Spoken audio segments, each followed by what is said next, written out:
Foot.fr, fournisseur officiel de football.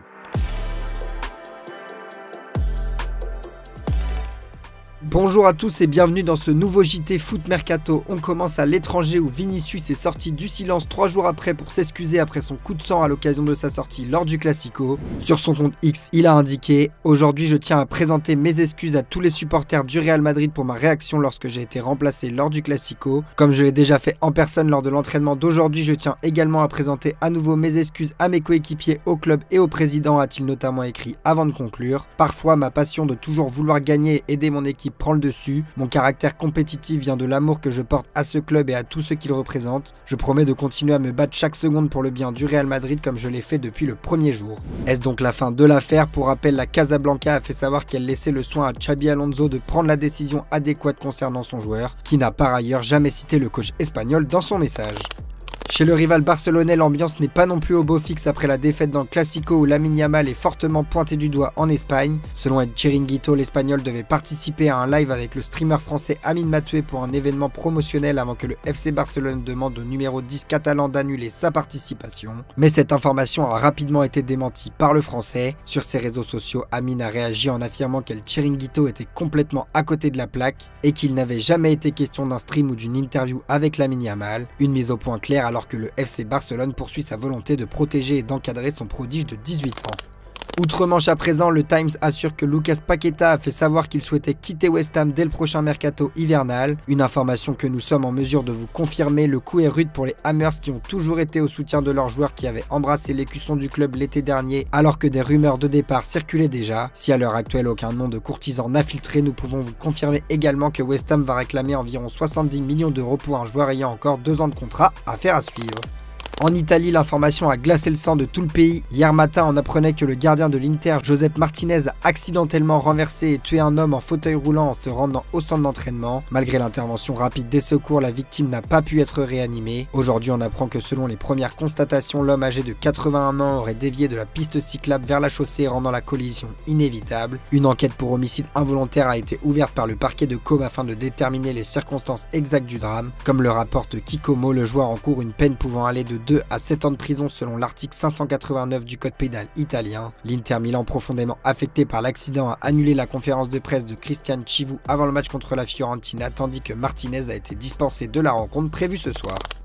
On bascule en France désormais, Luis Enrique veut piquer une pépite du Barça. En effet, selon Mundo Deportivo, le milieu de terrain Juan Hernandez aurait tapé dans l'œil du PSG. Hernandez évolue à la Masia depuis 2022 et a disputé 10 matchs de Youth League la saison dernière pour 2 buts. Le journal catalan assure que le joueur est considéré comme l'un des grands talents du Barça. Capable d'évoluer dans l'axe et sur les côtés, il possède un profil polyvalent, une caractéristique qu'adore notamment Luis Enrique. Si le Blaugrana dispose d'une clause libératoire de 7 millions d'euros, il pourrait pour autant quitter le club espagnol gratuitement puisque son contrat se termine en juin prochain. Affaire à suivre. Toujours au Barça, encore une mauvaise nouvelle. Si Robert Lewandowski ou Johan Garcia sont sur le chemin du retour après leurs pépins physiques respectifs, Hansi Flick vient de perdre un nouveau joueur majeur de son équipe. Le média RAC Uno vient ainsi de dévoiler que Pedri souffre d'une blessure musculaire. Le milieu de terrain catalan a terminé le Classico sur les rotules et ne s'est pas entraîné ce mercredi avec le reste de l'équipe. Si la durée d'absence du métronome barcelonais est pour l'heure inconnue, il n'aurait de toute manière pas pu participer au match de Liga du week-end face à Elche en raison de sa suspension. Lui aussi est également pisté par le PSG en vue d'un potentiel départ de Lucas Beraldo, mais le défenseur nantais Thilel Tati et son clan ferment la porte à un départ cet hiver. D'après l'équipe, le joueur encore en bac pro commerce souhaite poursuivre sa progression sereinement à Nantes dans un environnement stable. Même son cloche du côté du club qui ne veut pas reproduire le scénario d'un départ prématuré. Le FCN compte sur sa pépite pour boucler une saison complète en Ligue 1 avant peut-être d'ouvrir la porte à un départ. Toujours au PSG, comme évoqué dans la revue de presse ce matin, le Paris Saint-Germain planifie un retour progressif pour Dembélé et ne veut prendre aucun risque pour éviter une rechute. Mais l'équipe de France et Didier Deschamps comptent sur lui pour le prochain rassemblement dans 2 semaines. Après les affaires Dembélé Doué en septembre puis Barcola en octobre qui ont suscité une vive polémique, le stade de l'équipe de France se s'est particulièrement attendu sur la question de la gestion des joueurs parisiens. Toutefois, un succès contre l'Ukraine à domicile suffirait aux Bleus pour valider leur ticket pour la Coupe du Monde et le deuxième match en Azerbaïdjan pourrait être l'occasion de faire jouer des doublures.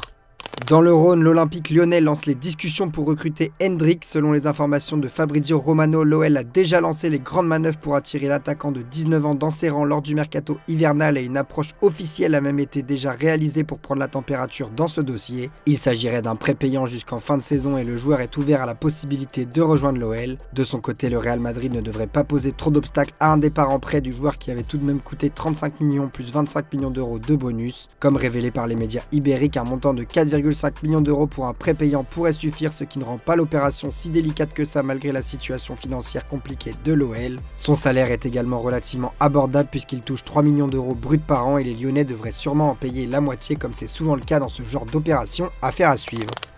Plus au sud, Jonathan Klaus est soupçonné de jouer un sale coup à l'OGC Nice. En conférence de presse hier avant le match face à Lille, Francaise a évoqué son absence en indiquant « Ce qui est sûr, c'est que s'il est absent plusieurs semaines, ce n'est pas à cause du genou ». Relancé ensuite sur de supposées tensions avec le défenseur de 33 ans, il a poursuivi « Il y a des choses qui sortent et qui ne sortent pas de chez nous, ça m'embête ». Une réponse qui en dit long si ce matin l'équipe indiquait que Klaus ressentait toujours des douleurs en début de semaine. Au sein du gym, des doutes existent et certains imaginent même un tout autre scénario. Fâché contre Nice après avoir manqué l'occasion de rejoindre le Bayer Leverkusen l'été dernier, Klaus qui a disputé 8 matchs pourrait faire durer son indisponibilité pour éviter une prolongation automatique d'1 an à partir d'une vingtaine de matchs joués afin de partir gratuitement l'été prochain. Sollicité, le clan du joueur a assuré à Nice Matin que Jonathan n'a pas exagéré et reviendra sur le terrain rapidement. L'affaire risque donc de continuer à faire du bruit sur la Côte d'Azur.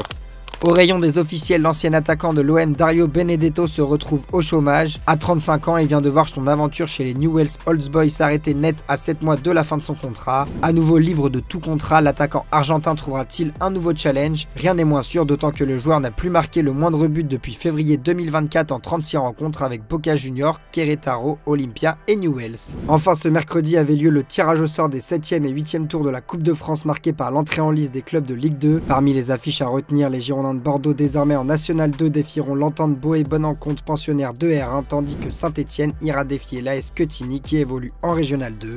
Le club du SOB qui évolue en D1 vivra de son côté une magnifique histoire en recevant Amiens, club de Ligue 2. Pour rappel, les rencontres du 7e tour de Coupe de France se tiendront les 15 et 16 novembre prochains. Buteur hier soir face à son ancien coéquipier Cristiano Ronaldo, Karim Benzema et les siens se sont qualifiés en quart de finale de la Coupe de l'Arabie Saoudite. Après la rencontre, l'ancien lyonnais s'est vu offrir par un fan un maillot de l'OL année 2006 floqué à son nom. C'est notre image du jour, merci de nous avoir suivis et on se dit à demain pour la revue de presse sur Foot Mercato.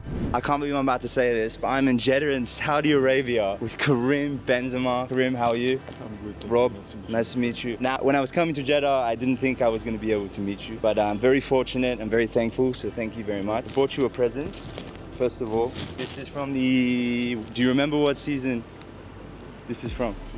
6 or 7? 6. 6, huh? 6? You remember, you remember. Of course. And I make sure you have on the back. To bring back from the beginning, you know? See? Thank you. Yeah. No stress, brother.